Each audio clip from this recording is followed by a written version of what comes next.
Non, j'entends rien. Bonjour à tous.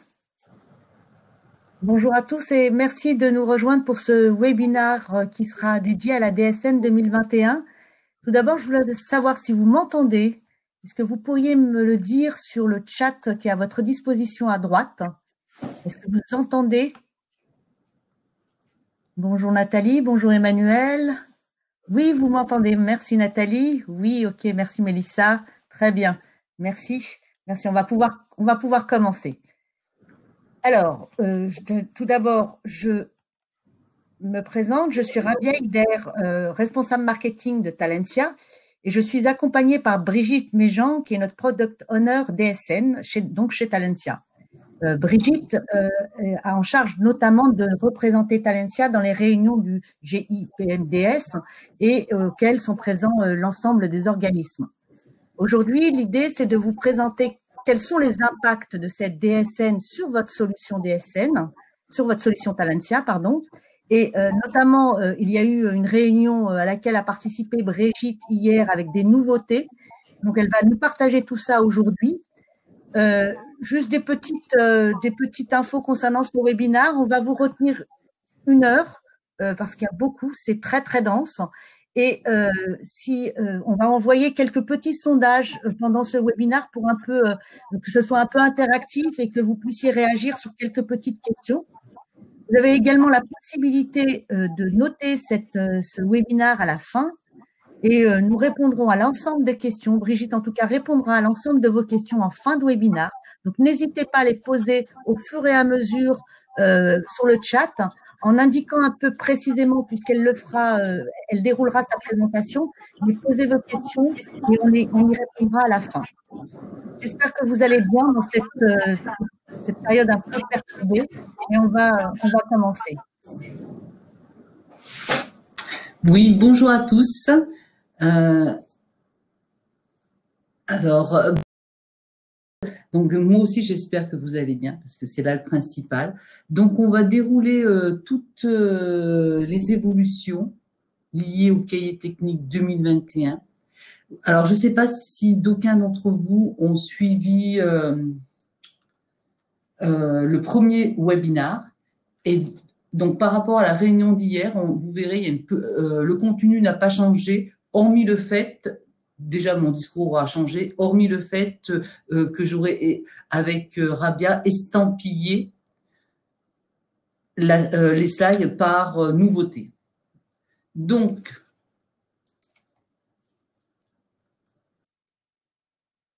alors, ça c'était l'agenda.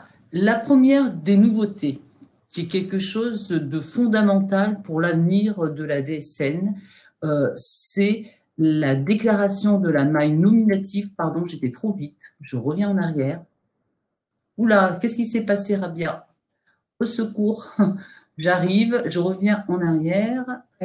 Attends, je te l'ai. Voilà. C'est bon pour toi? C'est bon pour moi, ne nous inquiétons pas. Donc, alors là, voilà, j'ai peut-être été trop vite, autant pour moi, mais elle ne pas. Donc, oui, une évolution majeure, c'est la déclaration de la maille nominative au niveau de l'URSSAF. Vous déclarez actuellement de la maille nominative concernant la MSA. Maintenant, il faudra aussi déclarer de la maille nominative. Donc ça, c'est à des fins à terme de recouvrement de l'ACOS, de l'URSSAF, et de la MSA sur là c'est déjà le cas de la maille individuelle et non pas de la maille agrégée. Donc là par exemple, je vous ai mis un exemple. Actuellement, vous déclarez uniquement les blocs 23, par exemple pour le CTP 100. Vous déclarez également les bases assujetties, les blocs 78. Il faudra maintenant déclarer, en plus de ces blocs 78, les blocs 79, composantes de base assujetties, et les blocs 81, cotisations individuelles.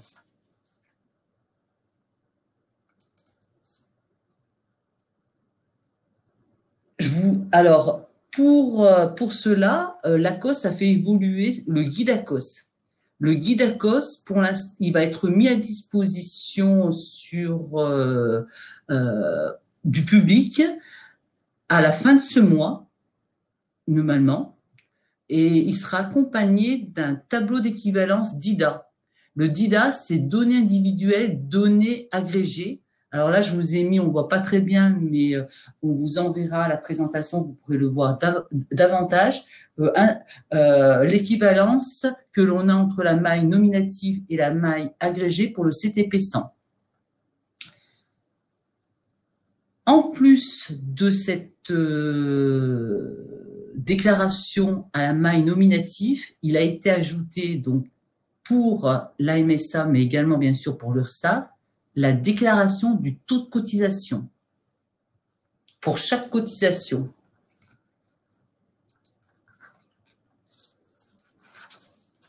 Alors bien sûr, ça a des impacts en paye et en DSN, puisque du coup, il va falloir éventuellement, en fonction de votre réglementaire de paye, démultiplier les rubriques. Je vais vous donner un exemple et qui nous a été confirmé, pour ça que vous voyez le mot nouveau hier, par la DSS, et même qui envisage aussi l'obligation sur le bulletin de paye de différencier, par exemple, la CSG sur revenu d'activité et la CSG sur revenu de remplacement. Donc, du coup, il va falloir qu'on modifie votre réglementaire de paye. Et également, bien sûr, il y a tout un travail en DSN. Alors, c'est un travail qui est assez conséquent en DSN. Alors, je prends l'exemple de Payroll SE, mais on a dû créer, bien sûr, des listes de rubriques. On en a créé 230, dont 110 pour l'envoi des cotisations à la maille nominative et 90 pour l'envoi des taux de cotisation. Alors, c'est quelque chose de pas compliqué, mais c'est quelque chose de fastidieux. Par contre, à terme, l'avantage, ça permettra aux différents organismes, que ce soit l'URSSAF, que ce soit la MSA, c'est de fiabiliser les données, puisqu'on va être vraiment sur une maille individuelle. Et pour nous et pour vous, ça sera plus facile de contrôler par rapport à la paye, puisque on va se retrouver en équivalence. Alors que là, la maille agrégée, c'était quelque chose qui était au-dessus, mais qui n'avait pas rien à voir, mais on ne pouvait pas regarder un bulletin et regarder une DSN. Donc là, ça sera mieux pour tout le monde.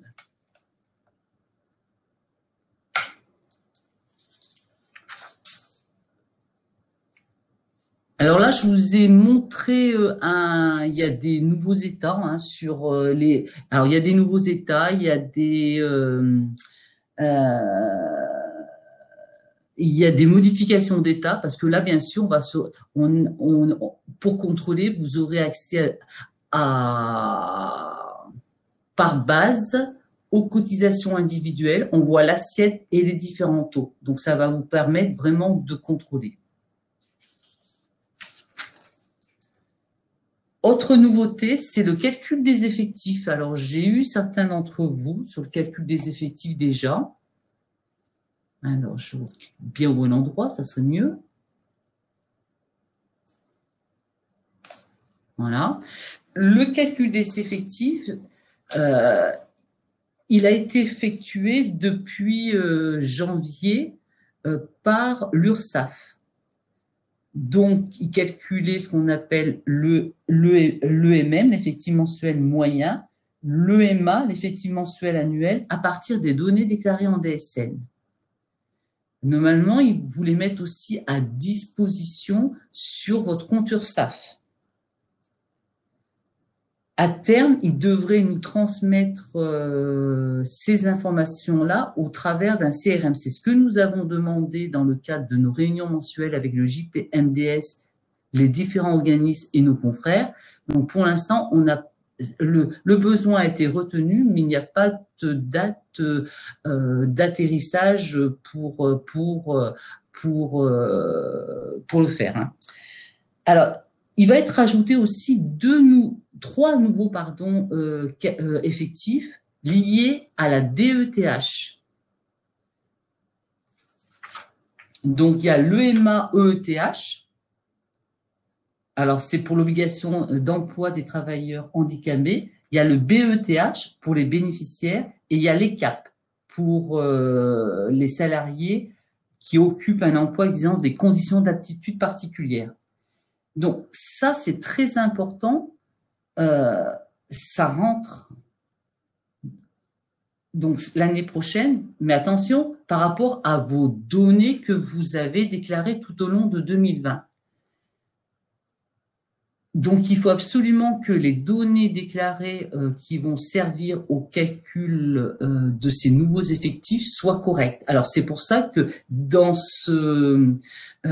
sur ce slide, je vous ai mis les liens. Je vous ai mis 2 liens qu'il faudra regarder justement par rapport à ce que vous avez déclaré. Est-ce que vous êtes bon ou est-ce que vous n'êtes pas bon? Si vous n'êtes pas bon, il est toujours possible de corriger vos déclarations, aussi bien sur Payroll SE que pour Arcola. Donc, il faut absolument que vous vérifiez ça parce que ça aura un impact sur votre DETH, sur votre contribution. Alors, je vous ai mis aussi un deuxième lien, alors, il y a eu aussi une lettre de l'URSSAF qui a été publiée entre-temps, mais l'information maintenant, elle est de qualité. On a tout ce dont on a besoin pour réaliser cette déclaration. Alors, dans le portail, il y avait, on déclarait 2 effectifs. Il faut savoir que maintenant, on n'a plus besoin de déclarer ces effectifs. Donc, c'était au niveau de la structure. Je vous ai mis l'image écran ici. Hormis pour les cirés qui auraient aussi bien du régime général, par exemple, et des fonctionnaires ou du régime général et du régime des marins. Donc là, dans ce cas-là, dans le point d'interrogation, dans l'infobulle, on vous dit ce qu'il faut faire. Il faut que vous enregistrez la totalité des salariés.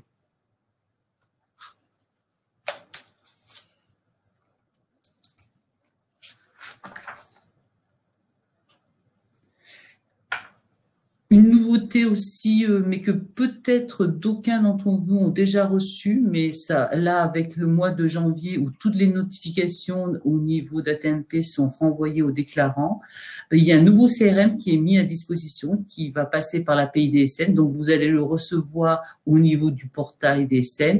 Donc, moi, ce que je vous conseille, c'est de vous abonner à l'alerte.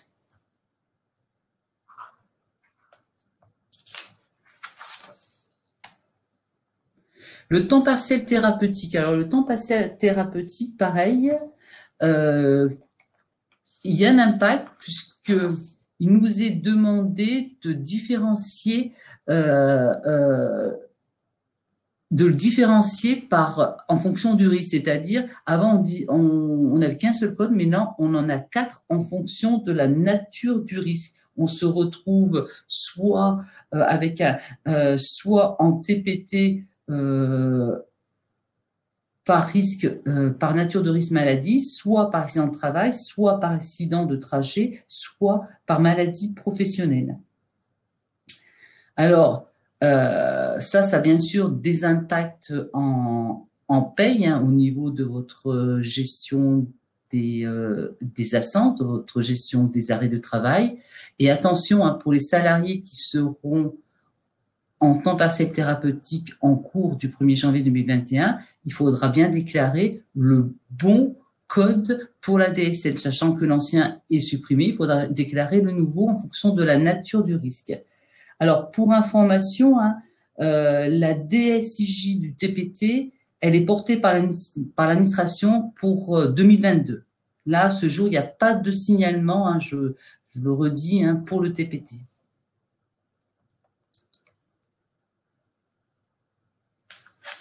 La DETH, alors la DETH, son décommissionnement, il s'est fait en 2 temps. Il s'est fait sur ce qu'on a vu précédemment. par rapport au fait que vous deviez, c'est un lien avec ce qu'on a vu précédemment sur les effectifs, tout au long de l'année de 2020, vous avez dû déclarer vos statuts BETH, vos bons codes compléments PCS si ça concerne des postes de la nomenclature.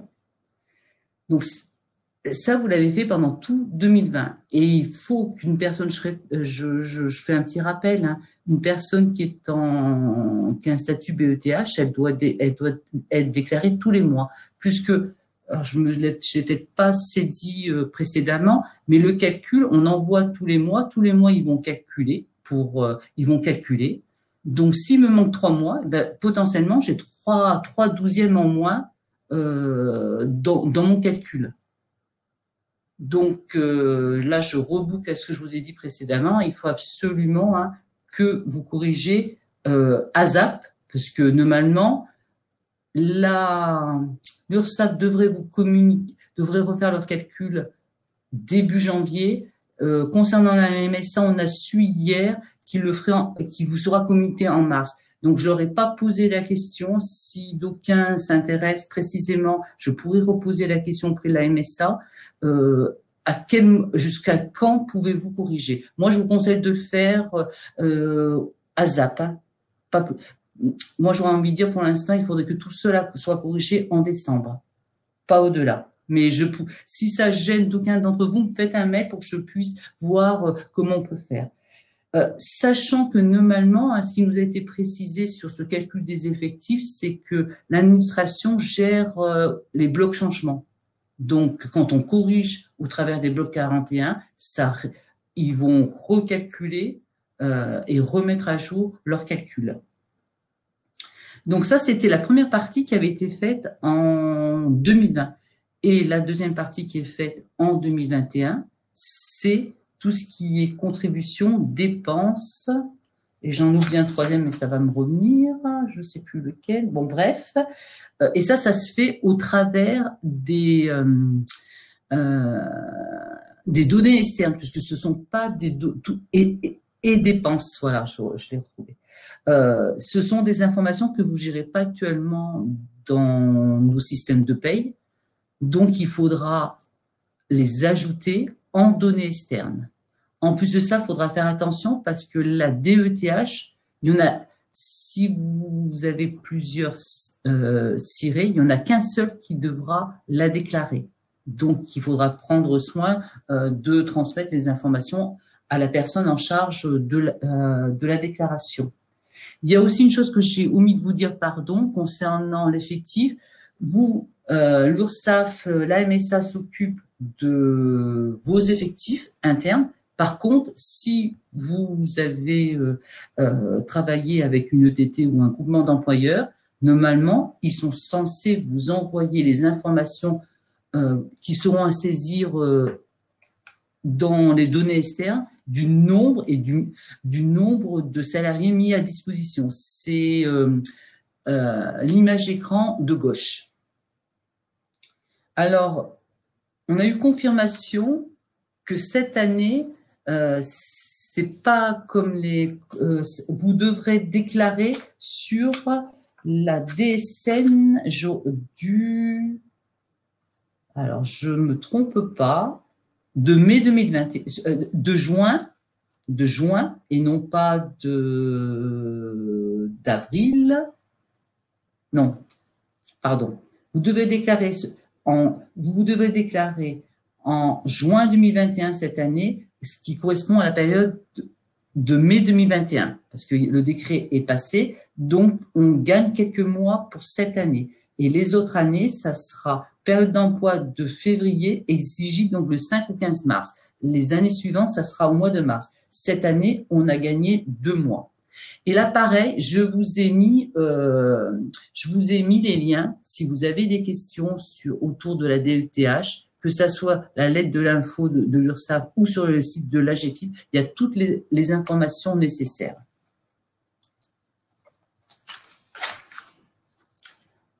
Alors, il y a quelques évolutions aussi par rapport à l'AGEFIP et à l'ASP. pour leurs besoins, il faudra déterminer quelle est votre convention collective. Ça se fait au niveau de la gestion des structures. Hein. Il faudra que vous déterminiez votre collectif principal. Votre convention collective principale, c'est celle où vous avez le plus de salariés. Pour l'ASP, pour ceux qui ont des aides, qui bénéficient des aides, vous avez une nouvelle transaction en dessous dans le paramétrage qui vous permet de saisir les informations attendues pour le paiement des aides. Alors, on va attaquer un petit morceau qui n'en est pas un, qui est tous les besoins de la DGFiP. Parce que bien sûr, la DGFiP ne fait pas de cadeau comme chaque année. Hein. On a une modification de la définition de la RNF et du montant du net versé, puisque dans le montant brut des heures supplémentaires ou complémentaires exonérées, alors, en fait, qu'est-ce qui va se passer sur le bulletin de paye? Je vais vous l'expliquer comme ça sera plus simple. Sur le bulletin de paye, on a actuellement le montant des heures sup exonérées. En DSN, on a également le montant brut des heures sup exonérées. Et en fait, l'objectif qui nous est demandé par la DGFiP, c'est que l'usager, le contribuable, il puisse vérifier sa déclaration de revenus pré-remplie, sa DPR. Donc, pour cela, cette année, on a eu un souci, puisque la RNF ne contenait pas les heures supplémentaires ou complémentaires. Donc, pour janvier 2021, ça va être modifié. Après, on va voir comment on va faire pour 2020.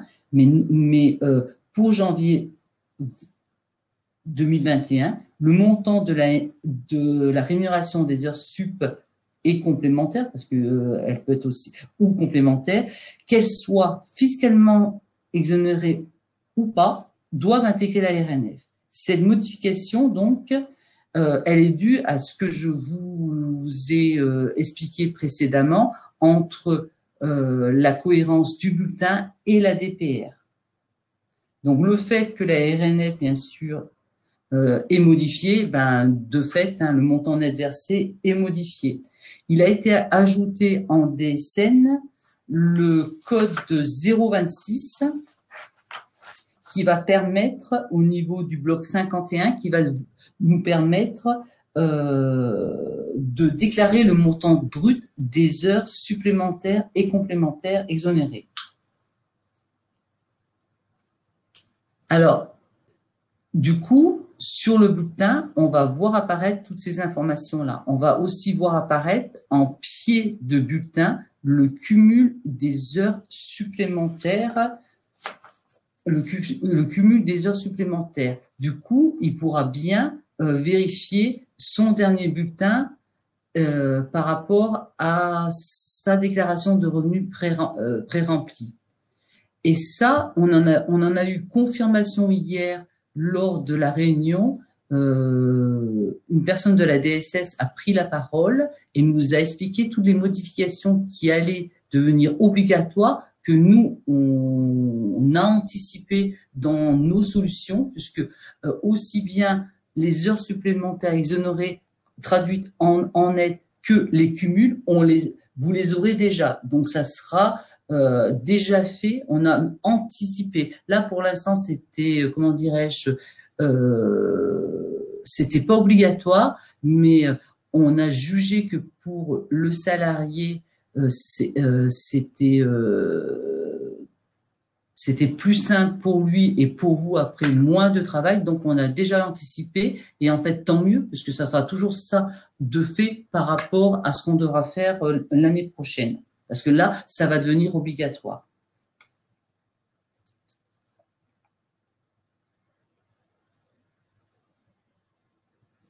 Donc là, c'est ce que je reprends par rapport maintenant Donc, pour 2021, il n'y a pas de souci. Par contre, reste le problème de la DPR qu'on va recevoir au printemps prochain. Donc, il nous est demandé de faire un rattrapage de ces heures. Donc, là, pareil, pour les salariés présents, ça sera prévu dans le réglementaire de paye. Le réglementaire DSN sera également touché, il n'y a pas de souci. Après, pour les salariés sortis, c'est pas obligatoire, c'est fortement conseillé, et nous avons mis à votre disposition une solution entre le BO et le portail pour pouvoir, au travers des données externes, récupérer ces heures supplémentaires exonérées.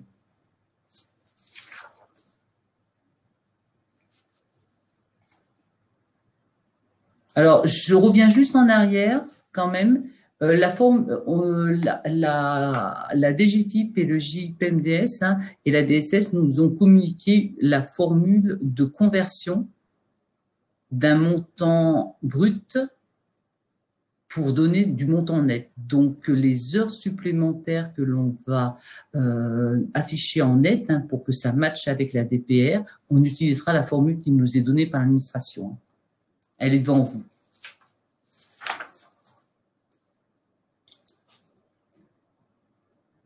Alors, le rattrapage, je ne vais pas m'étendre parce qu'il y a vraiment sur les salariés sortis et même sur les salariés présents, il y a des contraintes qui sont données par l'administration avec des dates.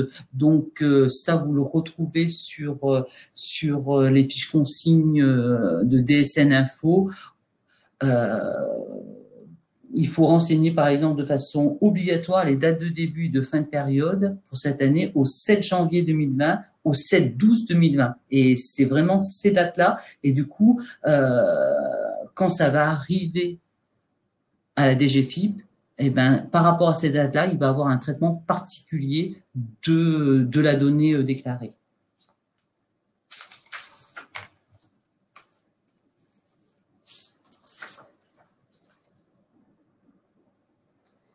Alors, il y a d'autres points pour la DGFiP.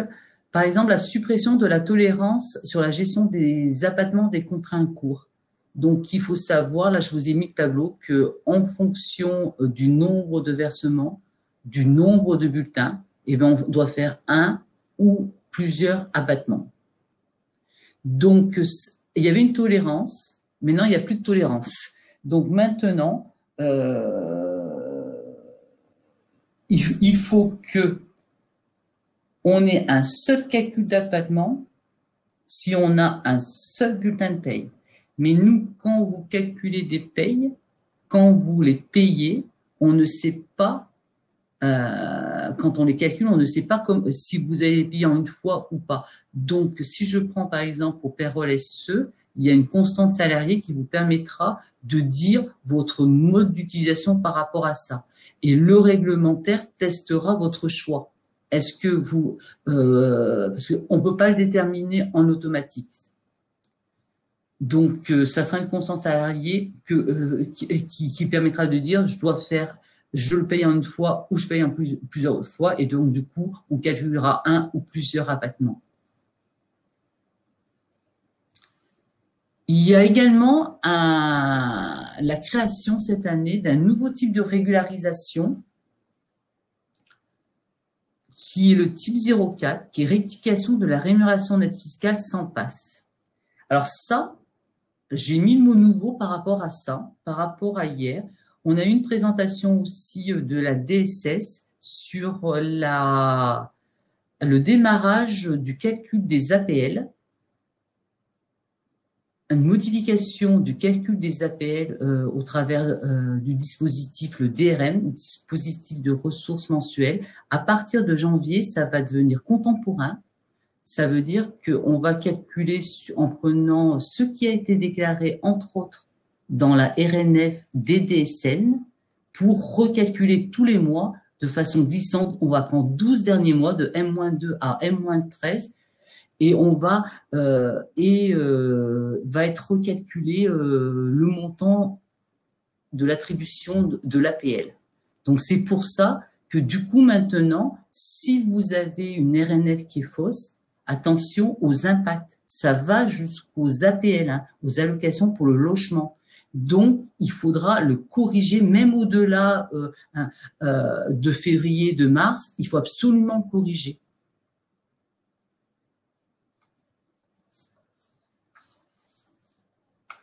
Alors, l'évolution des CRM nominatifs, ils nous ont fait une modification qui devrait permettre, si il y avait une décision de l'exécutif de baisse d'impôt, de communiquer le taux actuel et un taux futur par rapport à ça. Bon, ça, nos programmes, nos solutions ont été mises en adéquation pour pouvoir gérer aussi bien le taux actuel que le taux futur.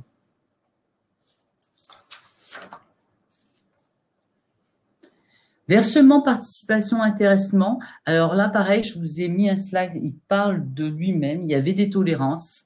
Alors, jusqu'à hier, c'était 100% juste ce que vous voyez ici. Ça voulait dire, dès lors que vous aviez un établissement prestataire, il devait calculer le PAS et également déclarer la RNF. Ben, hier, j'ai appris certains établissements financiers ont fait le forcing et du coup, ils sont obligés, certes, de déclarer la RNF, mais ils ne sont pas obligés de calculer le PAS. Mais vous n'êtes pas non plus obligé de le faire.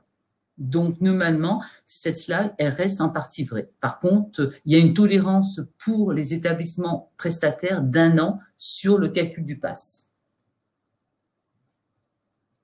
Alors, pour info, il n'y a pas encore eu de la convergence entre la retenue à la source des non-résidences vers le PAS. Ça, c'est encore prévu de repousser en 2023. Alors, le recouvrement de Pôle emploi intermittent du spectacle. Alors, pour ceux qui ont, et des ESPAT, pour ceux qui ont des intermittents et des ESPAT, il y a des modifications puisque le recouvrement des cotisations d'assurance chômage se fera au travers de la DSN. Alors là, pareil, hein, on va reprendre ce qu'on a dit en tout début de séance. En fonction de votre paramétrage, on devra démultiplier les rubriques pour que le paramétrage de la DSN puisse être correct et déclaré correctement. Donc, si on a les mêmes cotisations, on va être obligé de les démultiplier.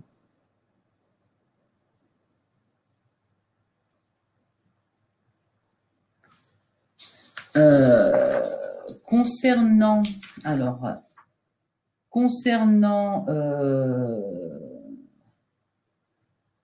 le Pôle emploi, il y a aussi normalement, pour ceux qui en ont, concernant les intermittents, vous avez dû recevoir un numéro de recouvrement.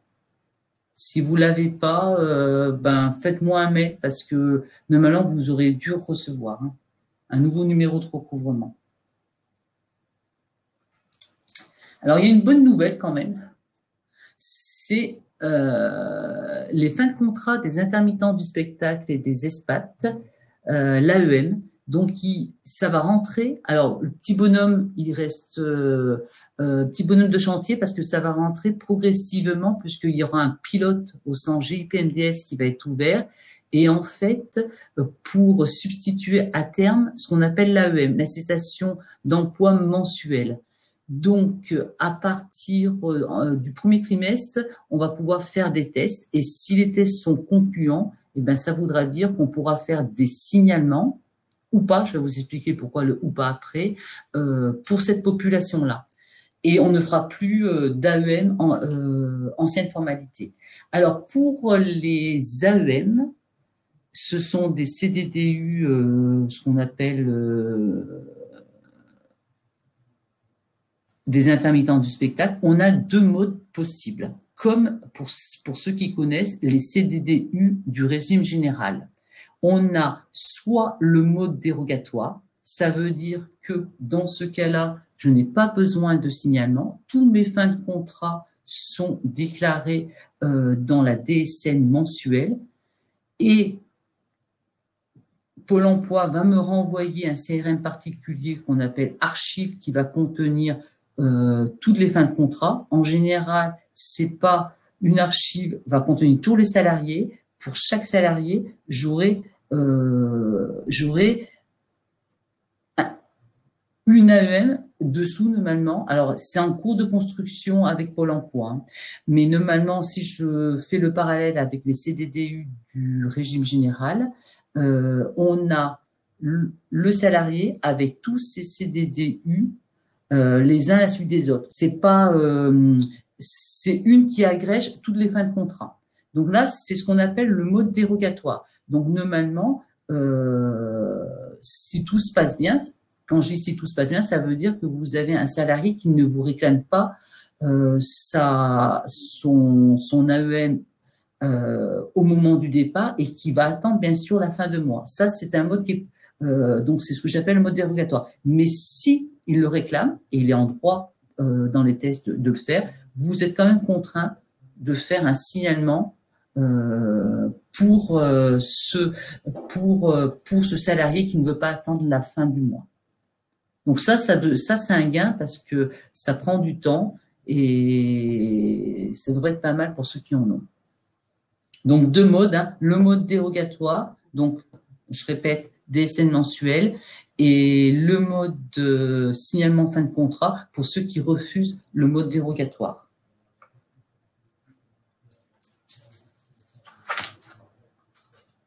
Le bonus-malus, alors je vais peut-être pas beaucoup vous en parler parce que j'ai revu, puisque normalement, il y avait, comme vous le savez, une réforme qui, selon des secteurs d'activité, où on allait maluser ou bonifier, je ne sais pas comment on dit, pardon, le taux d'assurance chômage. J'ai regardé encore sur la réforme de l'assurance chômage, il y a beaucoup de choses qui sont mis en attente de par la crise sanitaire et je pense que ça va en faire partie. Bon, en tout cas, je ne sais pas s'ils vont le faire ou pas, je pense pas, mais normalement, nous, on avait déjà prévu il y a un nouveau CRM qui est associé et de vous mettre une alerte quand vous allez recevoir ce nouveau CRM. Mais pour l'instant, d'après ce que j'ai l'impression que ça va être plutôt soit d'un an, voire au-delà du 2023. Mais à suivre dans les médias, à suivre sur le site du ministère du Travail.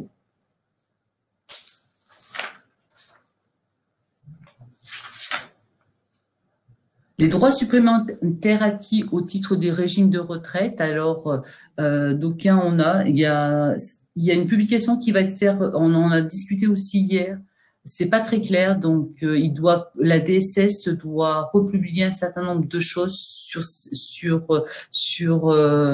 et une nouvelle fiche consigne devrait arriver là-dessus, mais en tout cas, c'est traité au travers des données externes, parce que là, pareil, vous n'avez pas les informations en paye.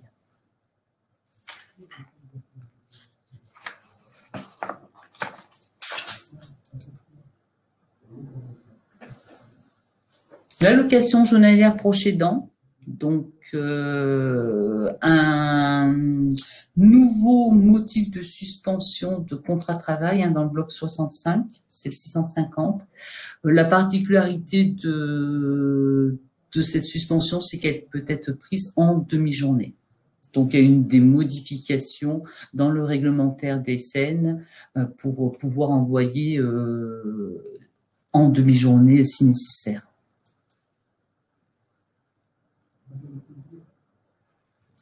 La fonction publique. Alors, la fonction publique, il faut maintenant, parce que quand le décret est sorti, on avait éventuellement, on pouvait rentrer au 1er janvier 2020, au 1er janvier 2021 et au 1er janvier 2022.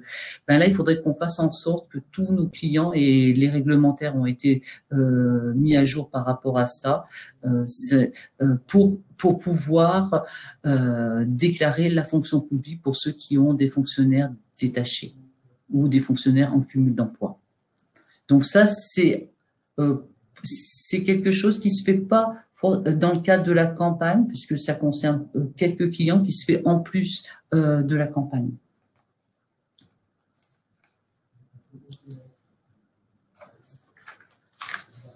Alors, là, je peux déjà vous donner des points qui sont décalés. c'est effectivement la gestion des arrêts en TPT.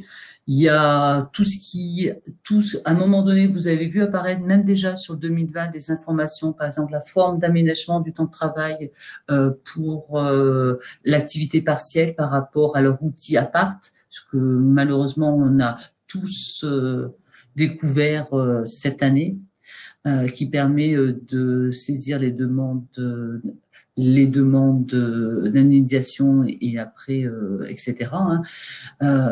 Donc, il y avait des choses qui ont été mises en DSN. Tout ça, pour l'instant, c'est mis en stand-by parce que c'est pas approprié, en tout cas, pas sous cette forme-là, puisque la DSN, c'était pas au travers d'un signalement, c'était au travers d'une DSN mensuelle. Donc, alors que les velléités des pouvoirs publics, c'est de rembourser par à-coup. Donc, ils revoient leur copie et peut-être ils reviendront vers nous prochainement. Mais en tout cas, pas dans l'immédiateté. Hein. Les caisses de congés payés, ben, ça a été reporté pour du 2022, pour l'instant. Hein.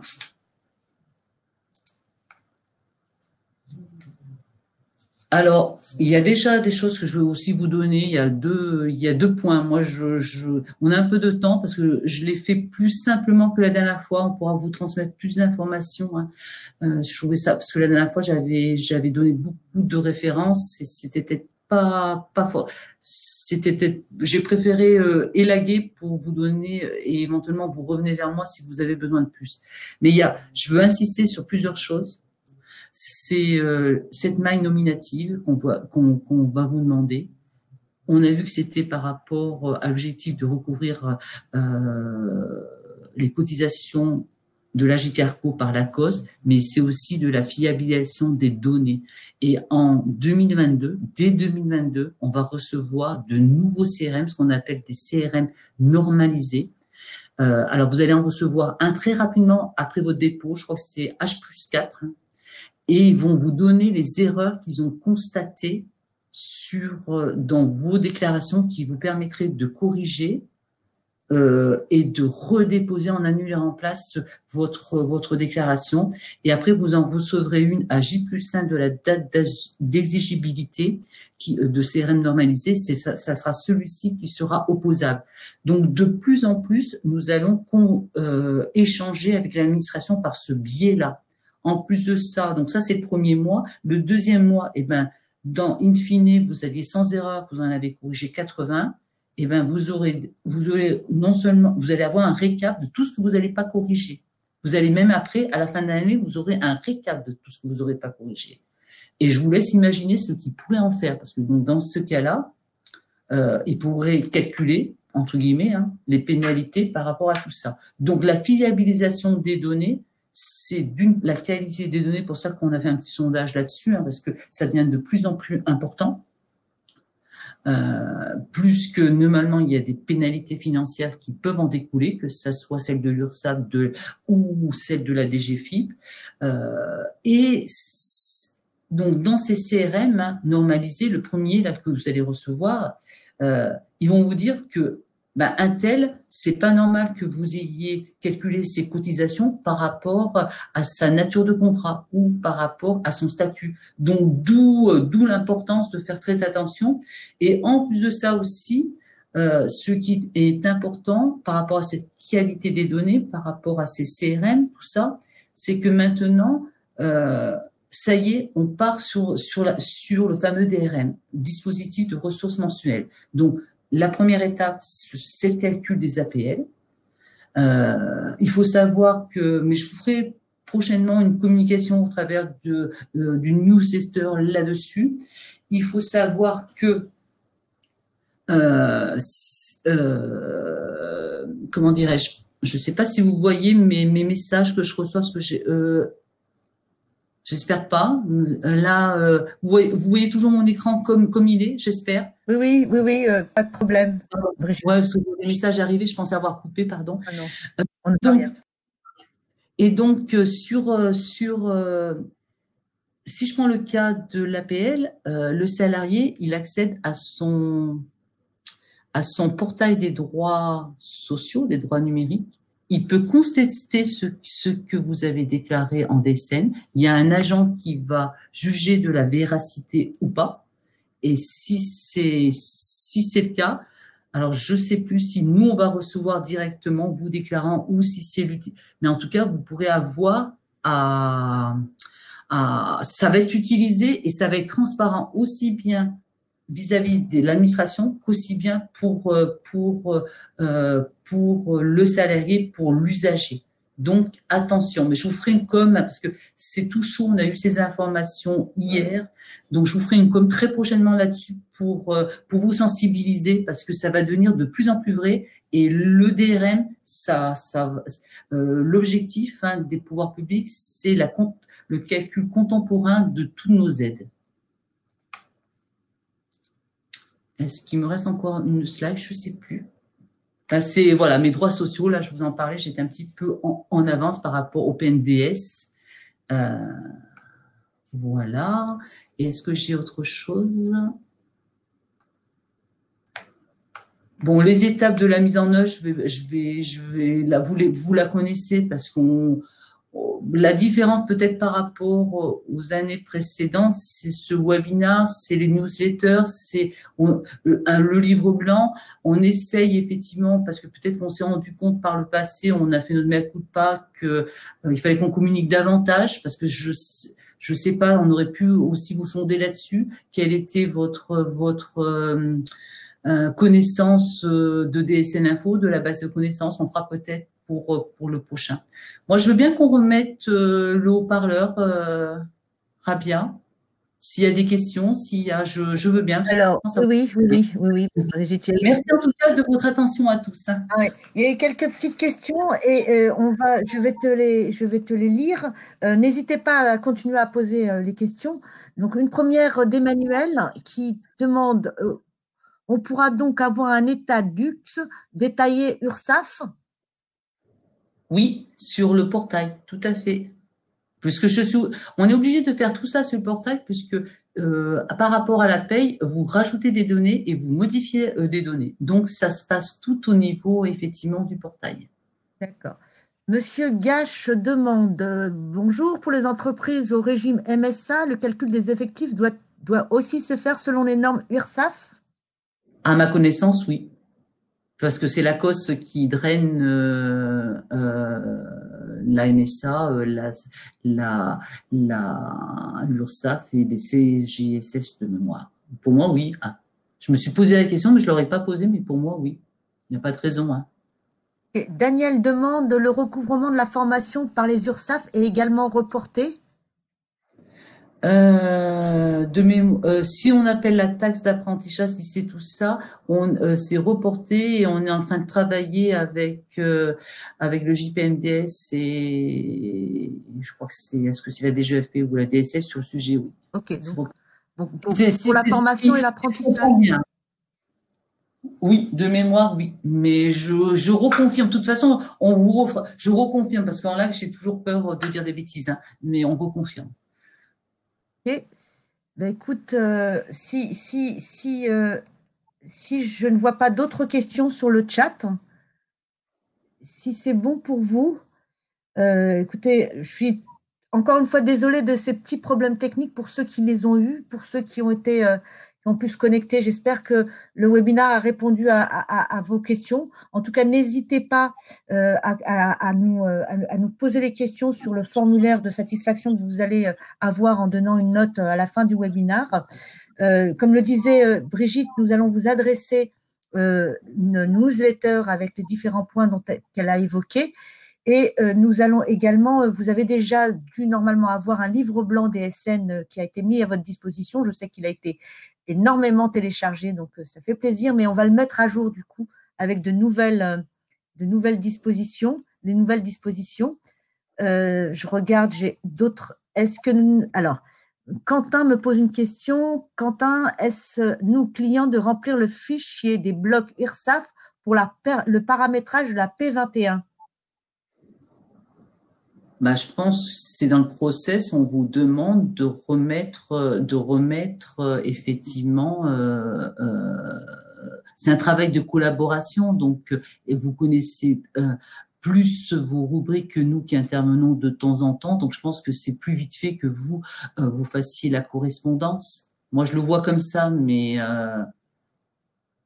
Daniel te dit merci d'avoir répondu à ces questions. Et oui, Christine, oui, bien sûr. Alors pour tous, j'attends de recevoir le lien de Webike ou du replay et je vous enverrai donc le lien du replay et la présentation que Brigitte vient de nous faire par mail, comme je le disais tout à l'heure sur le chat. Donc voilà, n'hésitez pas à intervenir à la fin du webinaire pour noter, à vous abonner à nos chaînes de webinaires sur lesquels il y a pas mal de nouveautés. On a des webinaires qui vont se dérouler jusqu'à la fin de l'année et un beau programme sur 2021. J'espère qu'on a pu vous aider malgré tout les petits problèmes techniques, mais voilà. Et je vous souhaite à tous une bonne santé, une bonne journée. Prenez soin de vous et à très bientôt. Merci beaucoup, Brigitte. De rien, ben, pareillement, hein, je vous, avant tout, une bonne santé, c'est vrai. Et puis, moi, je suis à votre disposition, hein. Il est très important, moi, de prendre un petit peu de temps pour dire ce que vous pensez, parce que toute critique est bonne, qu'elle soit, et même j'aurais envie de dire même plutôt même les mauvaises, parce que ça nous fait grandir, et l'objectif c'est de grandir et de se faire plaisir et de vous faire plaisir. Voilà. Merci à tous et très très bonne journée. À très vite. Merci. J'ai peut-être une dernière question de sondage à vous envoyer. J'allais l'oublier, celle-ci. Elle est là. C'est pas bien. C'est pas bien du tout, oui. Si vous voulez bien y répondre, la question, c'est comment considérez-vous notre communication autour de la DSN?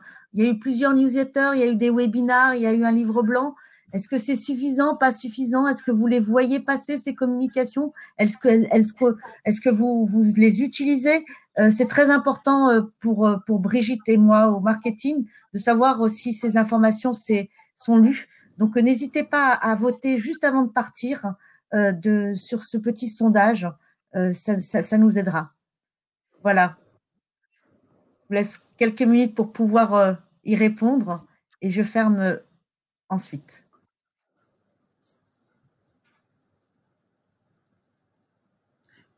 Pour mon information, c'est quel a été le souci de connexion? Tu l'as pas vu, mais effectivement, quelques personnes avaient du mal, mais c'était plutôt par rapport à leur serveur, des liens étaient bloqués, en fait. D'accord, et ok. Elles ont pu, pour certaines, se mettre sur leur téléphone. Ah zut, d'accord, ok. Ok, ben je vous souhaite à tous une très très bonne journée et je vous dis à très bientôt. Au revoir. Au revoir. Au revoir Brigitte. Au revoir, Raphaël.